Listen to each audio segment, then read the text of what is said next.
नमस्कार, आप देख रहे हैं उत्तराखंड का महासंग्राम और आपके साथ मैं हूं निशा रौतेला। उत्तराखंड की धामी सरकार प्रदेश के हित के लिए नए आयाम स्थापित कर रही है। प्रदेश सरकार की मंशा है कि प्रदेश के लोगों को रोजगार मिले, अच्छी शिक्षा मिले, स्कूल मिले, बेरोजगारों को रोजगार मिले और पूरे प्रदेश का समग्र विकास हो। इसी क्रम को आगे बढ़ाते हुए चारधाम यात्रा के दृष्टिगत उत्तराखंड में हेल्थ एटीएम का लोकार्पण किया गया है।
उत्तराखंड की धामी सरकार प्रदेश हित के लिए नए आयाम स्थापित कर रही है। प्रदेश सरकार की मंशा है कि प्रदेश के लोगों को रोजगार मिले, अच्छी शिक्षा मिले, स्कूल मिले, बेरोजगारों को रोजगार मिले और प्रदेश का समग्र विकास हो। इसी क्रम में आगे बढ़ते हुए और चारधाम यात्रा के दृष्टिगत उत्तराखंड में हेल्थ एटीएम का लोकार्पण किया गया। इन हेल्थ एटीएम के माध्यम से आम जनमानस द्वारा स्वयं अपने कई स्वास्थ्य परीक्षण किए जा सकेंगे। इनमें haemoglobin, TLC and DLC, sugar, blood pressure, uric acid, cholesterol, HbA1c, blood group, triglyceride, pregnancy test और किडनी टेस्ट समेत कुल 72 टेस्ट किए जा सकते हैं। राज्य के सभी ब्लॉकों में उपलब्ध कराए जाने वाली 40 ट्रूनेट मशीनों का भी लोकार्पण किया गया। इन ट्रूनेट मशीनों की सहायता से टीबी, कोविड और अन्य रोगों की जांच में सहायता मिलेगी। यह मशीनें राज्य के 40 दूरस्थ स्थानों में क्रियाशील रहेगी। इन हेल्थ एटीएम पर यह जांच सुविधा निःशुल्क रहेगी। ये हेल्थ एटीएम जो पूरे हमारे चारधाम यात्रा रूट पर लगेंगे और कैलाश मानसरोवर यात्रा रूट पर लगेंगे। 50 की पहले ही हमने MOU कर लिया था और 15 और लग रहे हैं। साथ में 40 ट्रूनेट मशीनें लग रही हैं। इसमें इंडियन ऑयल कॉरपोरेशन है, यस बैंक है और हमारा JK टायर है। इन सब लोगों ने जो है आगे बढ़कर इस पर काम किया है। निश्चित रूप से इन सब के बनने से जहां लोगों को स्वास्थ्य के क्षेत्र में जांचों के लिए बहुत दूर जाना पड़ता था, अब दूर नहीं जाना पड़ेगा। उनके घर के आसपास ही उनको ये सुविधा मिलेगी। चारधाम आने वाले और पूरे पर्यटक सीजन में आने वाले सभी देश भर के सैलानियों को इसकी सुविधा प्राप्त हो पाएगी। मैं सभी का धन्यवाद करता हूं और शुभकामनाएं देता हूं। हमारा प्रयास है कि हम राज्य के सुदूरवर्ती क्षेत्रों तक स्वास्थ्य की सेवाओं को पहुंचाएं। हमारा स्वास्थ्य विभाग भी काफ़ी तेज़ी से इस पर काम कर रहा है और सभी प्रकार के आकलन करके स्वास्थ्य सुविधाओं को और बढ़ाने के लिए हम लोग लगातार प्रयासरत हैं। और हमारे देश के यशस्वी प्रधानमंत्री मोदी जी का भी एक हमेशा ये रहता है कि चारधाम आने वाले यात्रियों को सभी प्रकार की सुविधाएं मिलनी चाहिए। स्वास्थ्य की सुविधाएं उसमें प्रमुख रूप से हैं। पिछले सालों से कुछ अनुभव लेते हुए हम उस सभी में सुधार कर रहे हैं। चारधाम यात्रा के 10 लाख से भी ज़्यादा लोगों ने अभी तक रजिस्ट्रेशन अपने करवा लिए हैं और पिछले साल से भी यात्रा और बड़ी होने की संभावना है। उसके मद्देनजर भी हम सारे काम कर रहे हैं, सारी तैयारियां कर रहे हैं। वहीं सीएम धामी का कहना है कि चारधाम यात्रा मार्ग पर हेल्थ एटीएम लगाए जाएंगे और एटीएम लगने से यहाँ एक तरफ श्रद्धालुओं को काफी लाभ पहुँचेगा, तो वहीं आम जनमानस भी इसका लाभ उठा सकेंगे और लोगों को फ्री में सारी स्वास्थ्य जांच सुविधाएं मिलेंगी। सीएम के मुताबिक अन्य मार्गों पर अभी और हेल्थ एटीएम लगने हैं, जिसके बाद लोगों को और बेहतर स्वास्थ्य सेवाओं का लाभ मिलेगा। सीएम ने कहा कि सरकार की कोशिश है कि दूर दराज इलाकों तक स्वास्थ्य सेवाओं को बेहतर तरीके से पहुंचाने के लिए लगातार सरकार और विभाग प्रयासरत है। सरकार की कोशिश है कि दूर दराज इलाकों तक स्वास्थ्य सेवाएं बेहतर बने और इसके बेहतर बनने के लिए सरकार और विभाग लगातार प्रयासरत है। एएनबी न्यूज के लिए देहरादून से तारिक अंसारी की रिपोर्ट। चलिए इस पूरे मुद्दे पर करेंगे चर्चा। उससे पहले कुछ खास मेहमान इस वक्त हमारे साथ जुड़ चुके हैं। सबसे पहले आपका परिचय उनसे करवा देती हूं। हरीश मैखुरी वरिष्ठ पत्रकार इस वक्त हमारे साथ जुड़ चुके हैं। बीजेपी से प्रवक्ता रविंद्र कुमार जी इस वक्त हमारे साथ जुड़ चुके हैं। पूर्व संयुक्त निदेशक स्वास्थ्य विभाग उत्तराखंड डॉक्टर विनोद कुमार वाही जी इस वक्त हमारे साथ जुड़ चुके हैं। आप तीनों का बहुत बहुत स्वागत है एएनबी न्यूज पर। चलिए सीधा रुख रविंद्र कुमार जी का कर लेते हैं। रविंद्र जी, पूरे प्रदेश में विकास हो इसके लिए आप लगातार प्रयास कर रहे हैं। ऐसे में एक बार अपने विकास कार्यों को गिना दीजिए और क्या क्या विकास आप उत्तराखंड में करने वाले हैं, एक बार इसे लेकर भी आप बता दीजिए। देखिए, जिस प्रकार से हमारा सबसे बड़ा आर्थिकी का क्षेत्र जो है वह है पर्यटन, और पर्यटन को लेके हमारा जो है सीधा स्पष्ट, चाहे केंद्र सरकार हो चाहे राज्य सरकार हो, जिस प्रकार से ऑल वेदर रोडों का निर्माण, सभी धार्मिक स्थलों को, तीर्थाटन को एक साथ जोड़ने का कार्य, कर्णप्रयाग से ऋषिकेश से कर्णप्रयाग तक रेलवे लाइन का काम हो, सभी धार्मिक स्थलों पर रोपवे पहुंचाने का काम हो, तो कहीं ना कहीं जो तीर्थाटन के लिए, पर्यटन के लिए जो लोग हमारे यहाँ आते हैं, वह कहीं ना कहीं हमारे प्रदेश की एक अच्छी छवि लेके अपने मन में जाए, जिसका फायदा कहीं ना कहीं हमारे आर्थिकी रूप से तो होता ही है, कहीं ना कहीं हमारी ब्रांड एम्बेसडर भी वह बन जाते हैं, हमारे ऐड करने वाले लोग भी बन जाते हैं।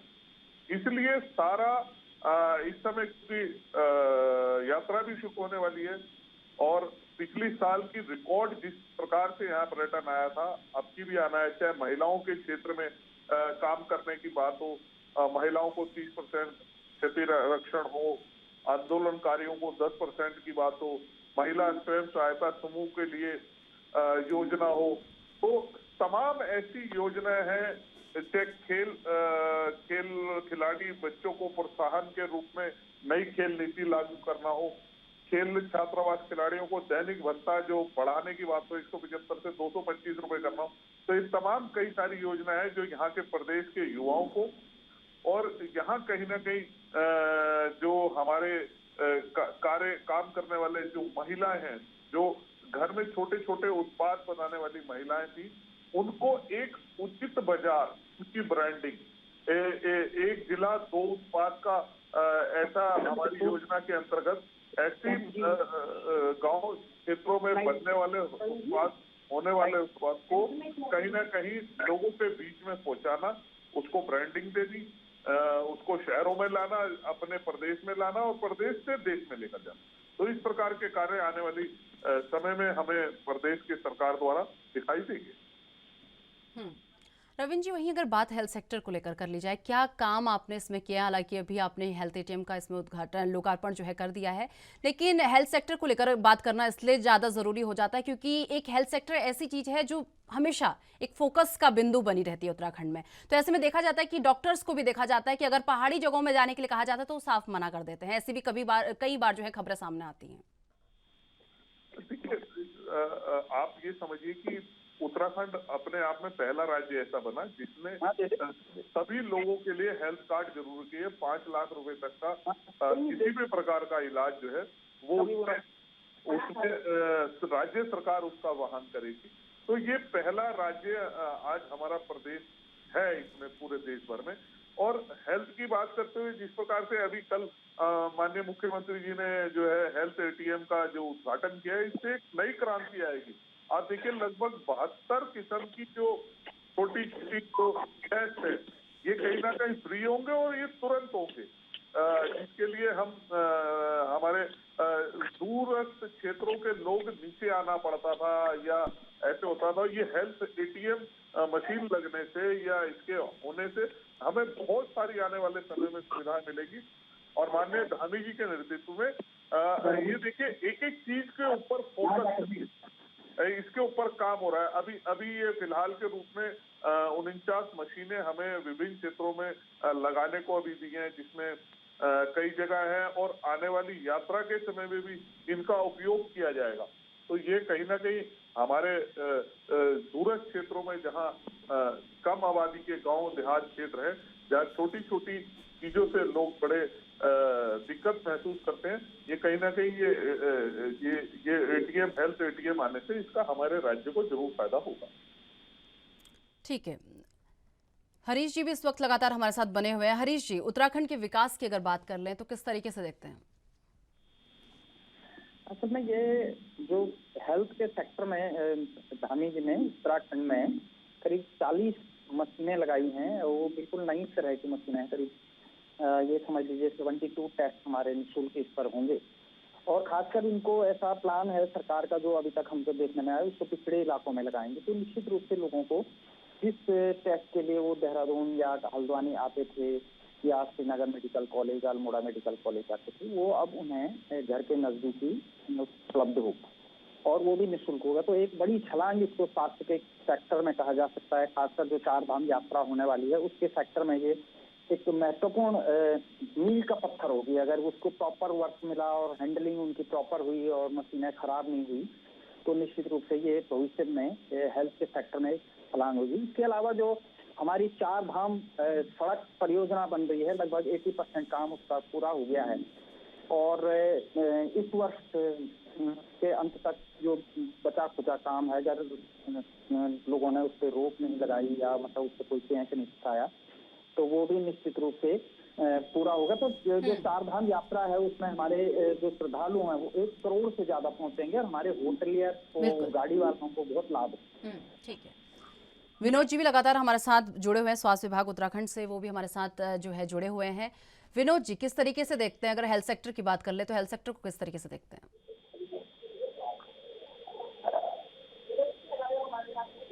विनोद जी, आवाज मिल पा रही है आपको? निशा जी, हाँ निशा जी, आपकी आवाज आ रही है?